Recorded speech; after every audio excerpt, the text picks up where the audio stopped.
Dalam nama Allah Bapa, Anak dan Roh Kudus, Tuhan Yesus Kristus. Haleluya. Amin.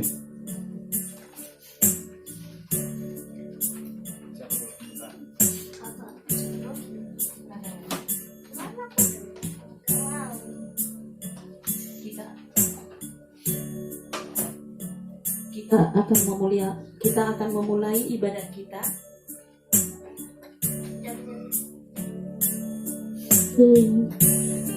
Kita akan memulai ibadah kita pada hari ini. Kita buka hati dan pikiran kita untuk Tuhan. Hari ini Minggu 8 Agustus 2021. Kita akan memuji nama Tuhan dengan mengangkat lagu pujian Totong Sai Biramotiho.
bersatu di dalam doa.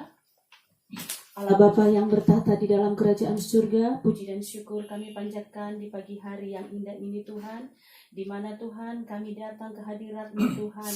Pada saat ini Bapa kami beribadah masih di rumah kami masing-masing Tuhan.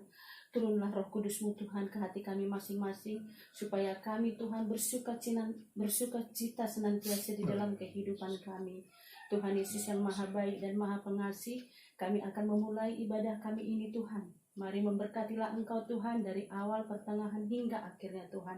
Biarlah puji-pujian yang kami sampaikan Tuhan, kiranya dapat menjadi dupa yang harum di hadapan Tuhan. Dan kiranya firman-Mu juga yang akan disampaikan nanti Bapa menjadi suluh di dalam kami untuk melangkah dan terang di dalam kami untuk menjalani kehidupan kami. Terima kasih Tuhan Yesus yang baik. Terima kasih Allah Bapa, terima kasih Roh Kudus. Banyak dosa dan kesalahan kami Tuhan yang tidak berkenan di hadapan Tuhan. Mari Tuhan Engkau hapuskan itu Tuhan, sehingga tidak menjadi batu sandungan di dalam kehidupan kami untuk kami melakukan pekerjaan kehidupan hari-hari kami Bapa. Terima kasih Tuhan Yesus yang baik, terpujilah nama-Mu Tuhan dari hari ini dan untuk selama-lamanya. Hanya di dalam nama Tuhan Yesus kami berdoa mengucap syukur dan berterima kasih. Haleluya. Amin. Mana ya? Kita angkat kembali pujian kita. Kaulah Tuhanku.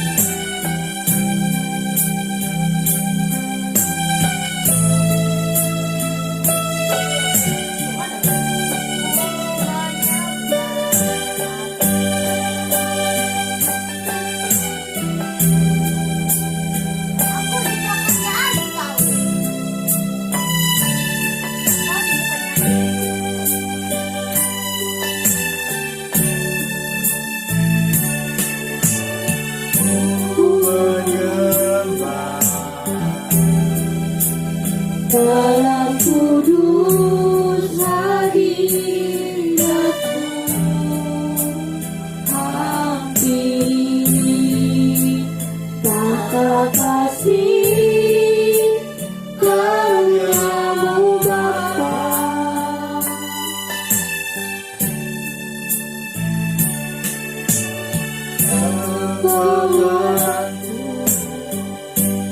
Hanya dalam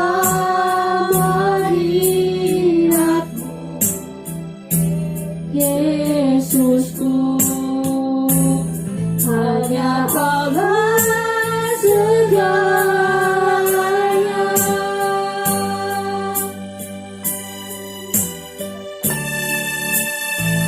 Ku yakin Kau hadir di sini, ku rasa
Demi kesenangan terjadi di sini, keemasan terjadi di sini, kemenangan terjadi di sini.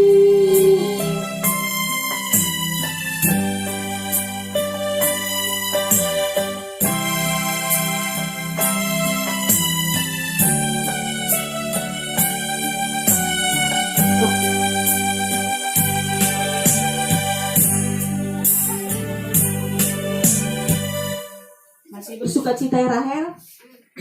Baik. Haleluya. Kita angkat pujian kita Napor Seai.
Kita akan menyanyikan lagu Kusiapkan Hatiku Tuhan.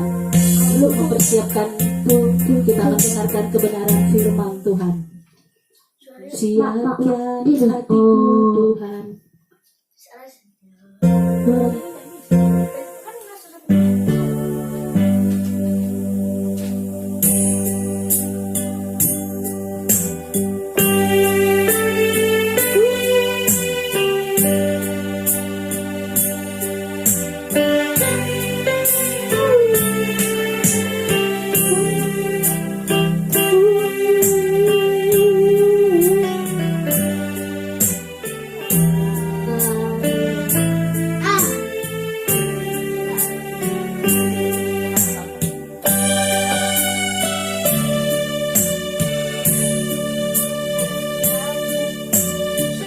Siapkan hatiku Tuhan, untuk dengar firman-Mu saat ini.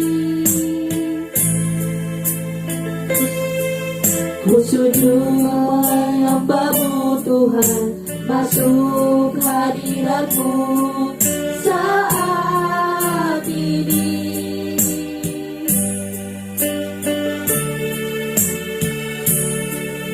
Curahkan harapan-Mu Tuhan bagi jemaat-Mu saat ini. Tuhan, ku dengar firman-Mu.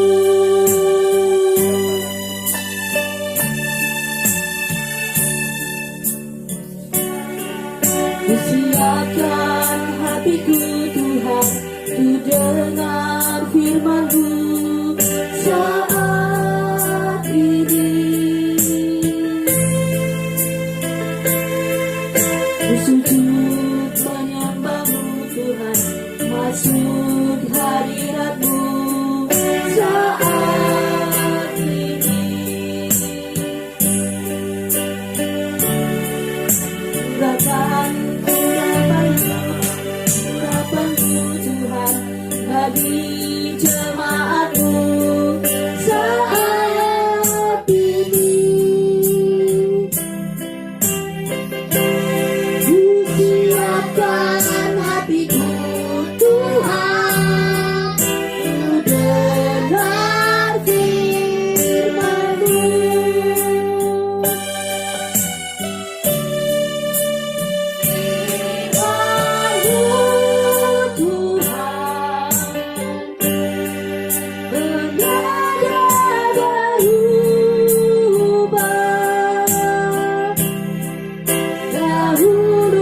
Sekarang selama-lamanya tiada berubah.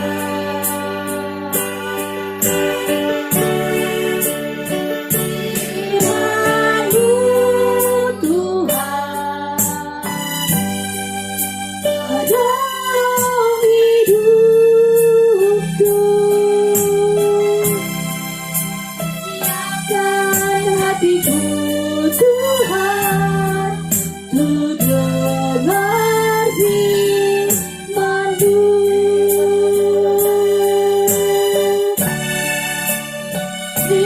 Firman-Mu Tuhan tiada berubah.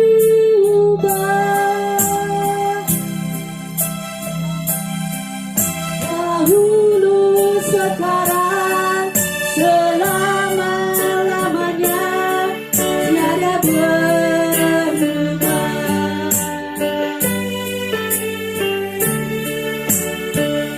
Firman-Mu Tuhan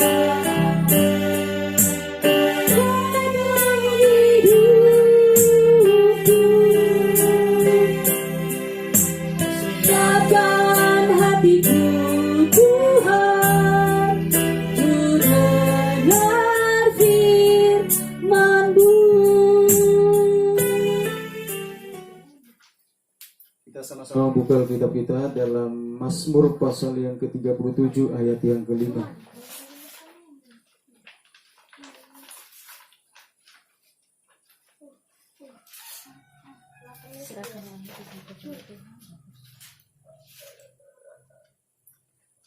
Mazmur 37 ayat yang ke-5. Kita baca secara bersama-sama 2-3 ya. Serahkanlah hidupmu kepada Tuhan dan percayalah kepadanya, dan Ia akan bertindak. Sekali lagi, serahkanlah hidupmu kepada Tuhan dan percayalah kepadanya, dan Ia akan bertindak. Puji nama Tuhan. Haleluya.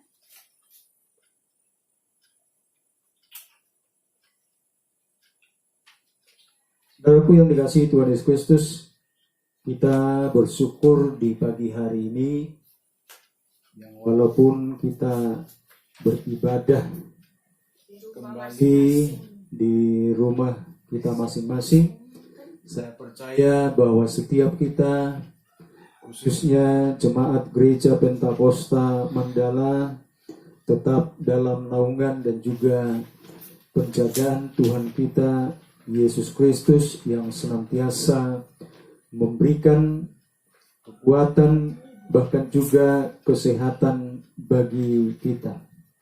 Jemaat yang dikasihi Tuhan Yesus Kristus, dalam pembacaan kebenaran firman Tuhan yang sudah kita laksanakan bersama-sama di dalam ibadah kita pada saat pagi hari ini, yang menjadi tema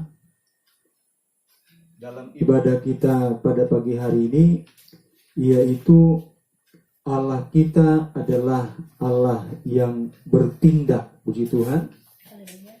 Allah kita adalah Allah yang bertindak.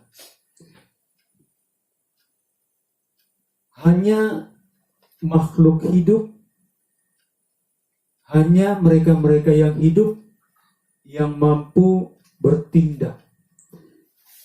Kalau seseorang sudah mati, tentunya tidak mampu bertindak. Firman Tuhan ini mengingatkan kita kembali dengan peristiwa apa yang dialami oleh Elia. Ya. Elia versus Nabi-Nabi Baal, sebagaimana dicatatkan dalam 1 Raja-Raja 18 ayat 20 sampai dengan ayat 46. Kalau kita membaca dalam 1 Raja-Raja tersebut, pasal 8 tersebut ya, pasal 18 tersebut, di mana di sana kita melihat bahwa Elia memerintahkan para Nabi Baal dan Asyera untuk berkumpul bersama-sama di Gunung Karmel. Nah, setelah semua berkumpul, maka Elia berseru dengan keras dan menantang rakyat itu untuk memilih salah satu Baal atau Tuhan. Jadi ada pilihan, ya. Baal ini dewa Baal. Ya. Maka diaturlah 2 persembahan berupa lembu. Mereka memotong-motong lembu itu dan mempersiapkan tempat membakar. Mereka telah menyiapkan kayu, tetapi mereka dilarang memberikan api. Ya, jadi ada tempat pembakaran, di situ sudah tersedia kayu, tetapi tidak boleh dibakar. Ya, artinya nggak boleh api ditaruh di kayu tersebut. Lalu dari manakah datangnya api? Nah, ini menjadi pertanyaan kan? Nggak boleh dibakar, nggak boleh ditaruh api, dan harus terbakar korban yang mau dipersembahkan tersebut. Elia mempersilakan Nabi Baal lebih dahulu berseru kepada Baal. Ya, para pengikut Baal mulai pada pagi hari, dan mereka mulai berseru supaya Baal menjawab. Mereka terus berseru sampai tiba siang hari. Kalau kita baca dalam ayat 27, ya, di pasal 18 tadi, mengatakan bahwa Elia mengejek mereka. Ya. Jadi ejekannya itu kira-kira seperti ini. Mungkin panggilan mereka kurang kuat. Jadi waktu para penyembah dewa-dewa Baal ini mempersembahkan sembahan mereka berseru-seru kepada Tuhan mereka. Lalu dikatakan, oh, kamu harus lebih kuat lagi berseru-seru. Siapa tahu Tuhanmu itu tidak mendengarkan. Bahkan juga dikatakan di dalam ayat yang ke-29 mengatakan, Baal tidak menjawab. Artinya bahwa dewa yang mereka sembah itu tidak menjawab dan tidak datang menghampiri persembahan mereka, dan otomatis kayu yang mereka tadi sudah susun, ya, itu tidak terbakar. Mengapa Baal tidak menjawab? Karena dia tidak ada, dia tidak nyata. Ya. Jadi Baal itu, dewa Baal itu tidak ada sebenarnya. Dewa Baal itu hanya buatan daripada manusia. Ya. Artinya dewa Baal itu bukan Tuhan. Ya. Lalu selanjutnya dikatakan di situ, dia hanyalah karangan imajinasi manusia yang mau menyembah sesuatu. Lalu sekarang bergantian. Kalau tadi adalah mereka-mereka yang menyembah dewa Baal, nah sekarang Elia berdoa kepada Tuhan, maka Tuhan menjawab dengan menurunkan api dari langit. Kalau di awal tadi kan Elia minta seperti ini, tidak boleh kayu tersebut dibakar, ya, nggak boleh api ditaruh ke mana? Kayu. Ya, ke kayu, tempat di mana lembu-lembu yang sudah dipotong untuk dipersembahkan, nggak boleh, harus dari langit turun api. Nah, ternyata setelah Elia berdoa, memohon, meminta kepada Tuhan yang dia sembah, dikatakan firman Tuhan bahwa Tuhan menjawab doa siapa? Doa Elia. Lalu Tuhan menurunkan api dari langit. Wah, ini luar biasa. Lalu api tersebut menjilat, artinya membakar kayu, bahkan juga termasuk daging ataupun persembahan yang dari mana tadi? Dari lembu ataupun sapi, ya, yang sudah dipotong-potong, ya. Menjilat habis persembahan dan air yang menggenang di sekitar tempat korban itu. Tuhan menyatakan dirinya kepada umatnya. Haleluya. Puji Tuhan. Tuhan menyatakan dirinya kepada umatnya. Kalau tadi pemuja-pemuja dewa Baal, dewa mereka tidak bertindak, tidak menjawab. Ya, karena apa? Karena sesungguhnya tidak ada. Kenapa? Karena dewa mereka adalah dewa yang mati, buatan manusia. Ya, sementara Tuhan yang disembah oleh Elia dan juga umat-umatnya adalah Tuhan yang hidup. Jadi karena Tuhan yang disembah oleh Elia itu adalah Tuhan yang hidup, maka Tuhan yang disembah oleh Elia bisa bertindak, bisa melakukan sesuatu. Si Rahel bisa berjalan karena apa? Tuhan. Karena hidup. Ya kan? Ya lah. Si Rahel bisa berjalan karena hidup dia. Coba misalnya kalau mati, nggak bisa berjalan. Kalau tiba-tiba misalnya ada orang yang meninggal, ya kan? Orang yang meninggal tiba-tiba berjalan, maka semua orang yang ada di tempat itu bisa lari, bisa kabur. Ya? Nah, Tuhan menyatakan dirinya kepada umatnya. Dia adalah Allah yang bertindak sebab dia hidup. Puji nama Tuhan. Jemaat yang dikasihi Tuhan Yesus Kristus, bagaimanapun keadaanmu saat ini, ingat, kamu menyembah Allah yang bertindak. Ya, artinya Allah yang hidup. Dan tentunya kita semua mau dan berharap Allah bertindak juga dalam setiap persoalan kehidupan kita. Si Rahel punya persoalan enggak? Enggak. Woi, enggak punya persoalan. Mulus-mulus saja semuanya, lempang-lempang aja semuanya, ya. Siap, Nes? Oh. Berarti ini semua ini si Agnes sama si Rahel, enggak ada persoalannya.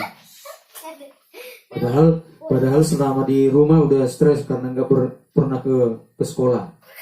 Nggak pernah jalan-jalan ke Yuki. Pernah jalan-jalan. Nah, kamu menyembah Allah yang bertindak.